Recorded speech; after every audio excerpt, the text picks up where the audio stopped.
Welcome to the weekly news on NaijaWideTV. I am James Odediran.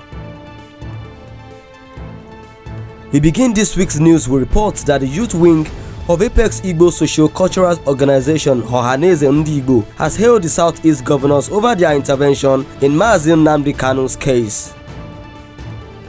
It was earlier reported that the governors, after their last meeting, announced that they had commenced a political solution towards securing Kanu's freedom. Recall that the IPOB leader had been in custody of the Department of State Services (DSS), a situation that has continued to increase tension in the region. In a statement made available to newsmen by the President General of the Ohanaeze Youth Council Worldwide, Mazi Oku Nnabuike, he lauded the governors for initiating the process towards Kanu's release from detention. Oku said the development was a response to the group's earlier outcry that only a political remedy would guarantee Kanu's freedom. The Speaker of Imo State House of Assembly, Right Honorable Paul Ezeagu, has been impeached. Ezeagu was replaced with Kennedy Ibe during the House plenary session following several allegations of gross misconduct and abuse of office. The former Speaker was impeached following the unanimous decision of 19 members out of 27 lawmakers in a signed letter read on the floor of the House, which accused the former Speaker of gross misconduct and abuse of office. Ibe, who is the member representing Obowo State constituency, was sworn in immediately as the Speaker of the Imo State House of Assembly. The Delta State Police Command has arrested a 34-year-old man identified as Ayuba Adavo, who was alleged to have raped a 25-year-old lady in the Sapele area of the state. In a press statement issued by the Police Public Relations Officer, Delta State Command DSP Bright Edafe stated that Mr. Ayuba Adavo was arrested on Monday, 8 November 2021 along Sapele Wari Road on the strength of a case reported by a 25-year-old lady named withheld.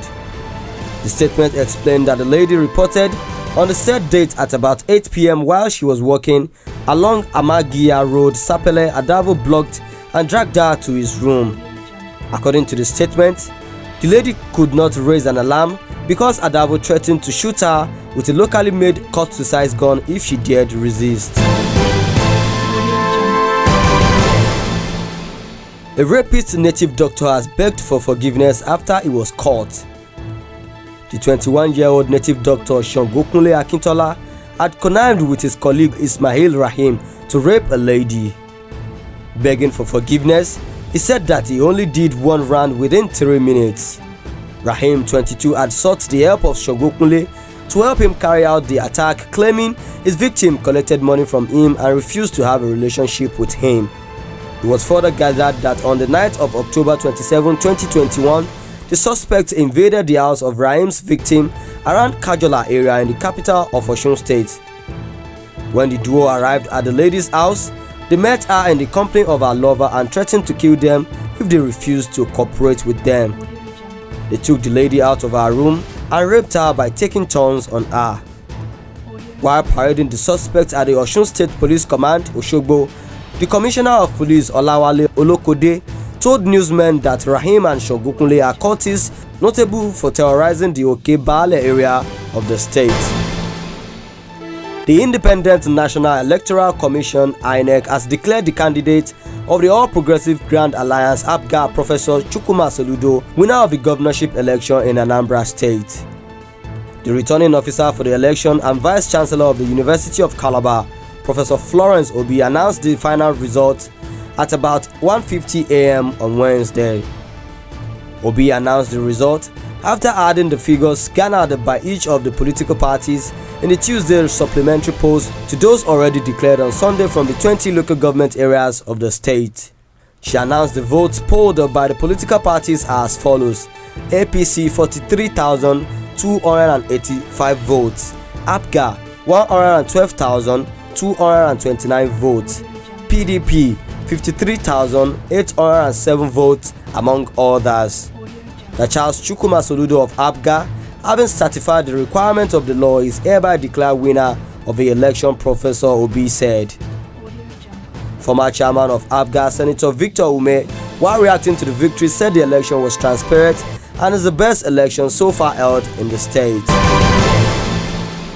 The federal government of Nigeria has disclosed that social networking service Twitter was not banned in the state. Minister of Information and Culture Lai Mohammed stated this on Wednesday in Paris, France, insisting that Twitter was suspended in Nigeria and not banned. Responding to a question from a participant at the Nigerian International Partnership Forum in Paris, the minister explained that the delay in lifting the suspension in Nigeria is due to the delay in meeting 10 out of the 12 conditions given to it. Mohammed disclosed that the matter will soon be resolved. The missing Vanguard reporter Mr Todo Salem has been found dead in Abuja. This was even as the police reportedly arrested a man who posed as a kidnapper in an attempt to extort money from the late journalist's family. The late Benue-born journalist was covering the lower legislative chamber of the National Assembly until he was last seen on Wednesday, 13th October 2021. According to reports, the Police Intelligence Response Team (IRT) swung into action on 16th October after the matter was reported to it about the mysterious missing of the late journalist. It was reported that a suspect who was identified as Prince INEC, 25, was arrested in an attempt to extort the family and others who were not named immediately.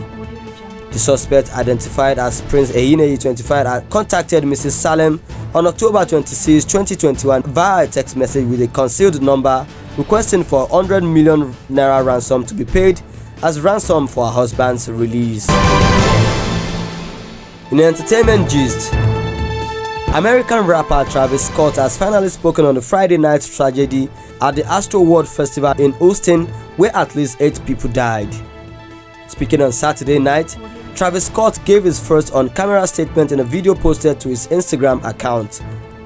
Repeatedly sighing and rubbing his forehead, Scott said, "I'm honestly just devastated.